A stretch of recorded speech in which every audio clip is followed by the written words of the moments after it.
Hi guys! Yan, kauwi ko lang galing ng Robinson. At kinuha ko tong package galing ng LBC. Yan. Hindi ko na naman napigilan ang aking sarili at mag-order na naman ako ng plants sa live selling from Mindanao. Bali itong plants na to ay binili ko kay Ma'am Joy from Mindanao. Yan, kay Ma'am Joy Melodias. Ito na lang sa baba yung link kung saan ako nag-order na to.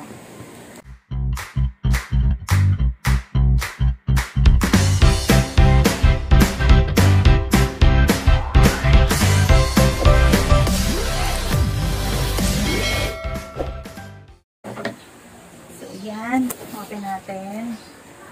Bali nga pala, binay ko lang muna mag-order dahil sobrang init ngayon. So, ito lang muna yung namahin ko from live selling. So, try lang natin kung makakabuhay tayo kahit sobrang init ng panahon ngayon.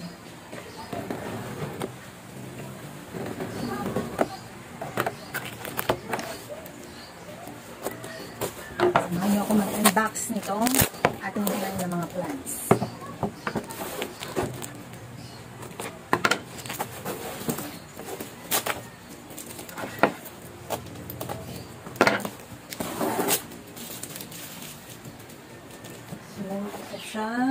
Slim, bali itong slim box lang yung pinaglagyan. Saka nga pala medyo nagtaas na yung price ng slim box ngayon. Dati 95 lang, ngayon 115 na. So nagtaas sila ng 20 pesos.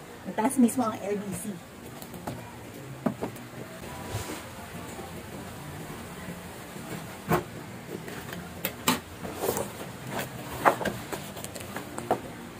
So siya. Bali ang order ko nga pala is Dilitay at saka Aglonema. As usual, yung ating dadagdag tayo ng collection natin sa ating Aglonema. So,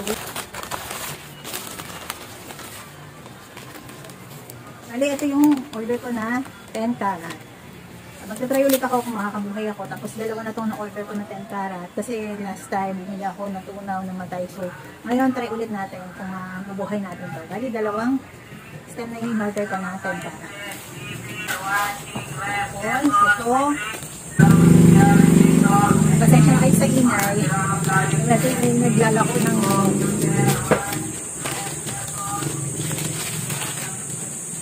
ito naman ay ang Pink Legacy 9 karat at saka Manila Spray. So ito lang muna yung in-order ko kasi ito try ko lang muna kung mabubuhay siya ngayon kahit sobrang init ng panahon kasi baka ma-stress lang. Actually, hindi ko lang talaga napigilan yung sarili ko na mag-order through live selling. Kaya minsan ako nanonood ng live selling. Napapa-order ako lagi. Yan. Kaya lang, ewan ko ba, basta kung nare-relax ako pag nakakapanood ako ng live selling, yun yung parang stress reliever ko. Kaya lang, this time, kahit sobrang ingat, hindi ko na napigilan mag-mind ulit. Bali, pang third time ko nung nag-order nito kay Ma'am Joy. At since masasabi ko na super legit silang seller from Mindanao.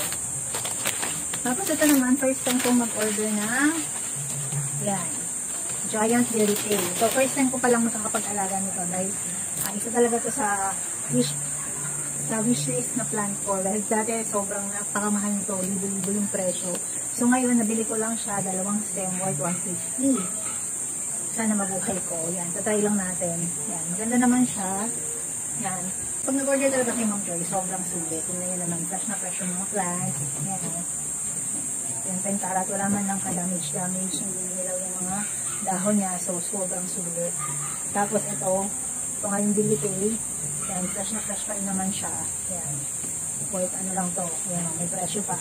150 lang yung bili ko. Samantalang dati isang stem lang, libo-libo na yung presyo. Kaya ngayon yung perfect time na makapag-alaga ako nito. Sana lang mabuhay ko kahit sobrang init ng panahon. Yan, bali ang bili ko nga pala dito sa 10 karat. Yung isa is 100. Tapos yung isa is 90 pesos. So, bali 190 pesos lang itong dalawang ito. Tapos dito naman ito naman yung 9 karat, ganun, price ka, is 100 pesos lang.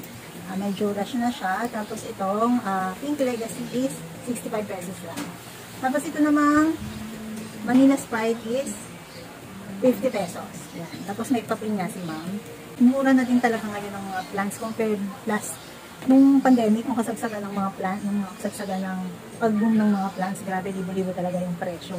Ito, grabe, isang stem pa lang, magkano yung presyo, libo-libo na. Kaya, ito na yung perfect time para dun sa mga gusto pong magtanim o mag-collect ng mga ganito. So, ito na yung perfect time na makakabili tayo ng mga plants na affordable. So, yun, sana lang talaga kabuhay ko sila ngayon.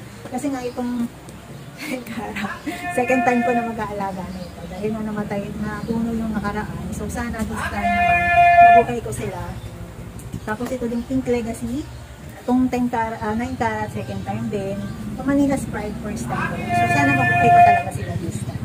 So, ayun, tatanghali ang tapat kasi ngayon, 11 o'clock pa lang, ang tanghali. So, sobrang init, mamaya magpapahapon, saka pahingi ko lang sa saglit para mawala yung pagka-stress nila sa pagkakabak sa kasabihan. Saka ako sila itatanim. So, samahan niyo ako mamaya para itanim natin sila. At sa mga bago pa nga pala dito sa aking channel, don't forget to like and subscribe para supportahan niyo naman ako. At saka pakipindot na rin yung notification bell para updated kayo sa mga bago nating mga videos. Ang gagamitin kong mixture is mixture ng rice hull, eggshell, at saka cow manure. Hindi nga pala ako gumagamit ng coco peat kasi doon ako natutunawan ng aglonema. Dati, trinay ko maghalo ng coco peat, kaya lang napapansin ko na stuck yung tubig sa mixture at saka doon ako nasisimulang mag-root rot yung aking mga aglonema, kaya sila mga namamatay. Haluin ko lang silang mabuti para magpantay yung pagkakahalo ng eggshell at saka ng cow manure. Pag nahalo na natin mabuti yung mixture, ready na silang itanim. So, yan, tatanggalin ko na yung pagkakabalot dun sa mga plants. Dahan-dahan lang yung paggupit kasi baka madamay o madamage pa yung mga ugat. Baka magupit ko pa yung mga ugat. Bali, isa pang nakakatuwa kay Ma'am Joy, talagang magaganda yung mga quality ng mga plants na pinapadala niya. Magaganda yung mga roots. At saka fresh na fresh pa yung mga halaman. Kaya lang namatayan lang talaga ako dati dahil hinaluan ko ng coco peat yung mixture ko. So, yung nag-stuck yung tubig dun sa mixture, kaya nag-root rot yung mga iba kong aglonema. Yun, mga namatay sila. Hindi ko agad naagapan. Kaya hanggang sa natunaw silang lahat.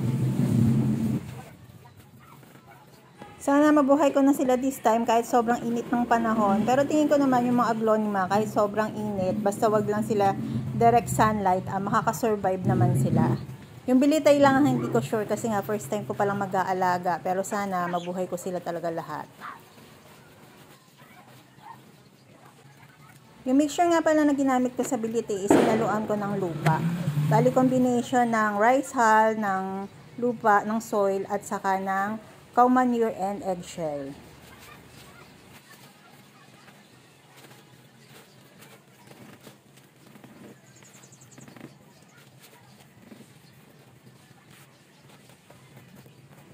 Kaya natapos ko na silang ipat lahat.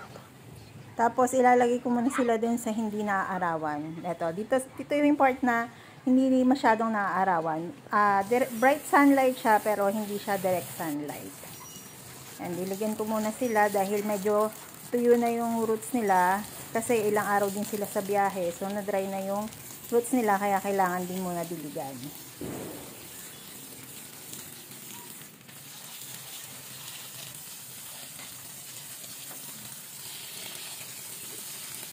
So, ayun guys, tapos ko nang itanim sila.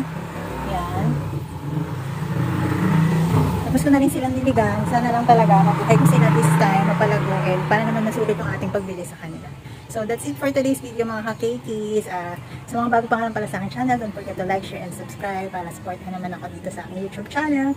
At saka, don't forget na rin to click the notification bell para updated kayo sa mga susunod ko pang mga videos. Thank you guys! See you on our next vlog. Thank you for watching. Bye!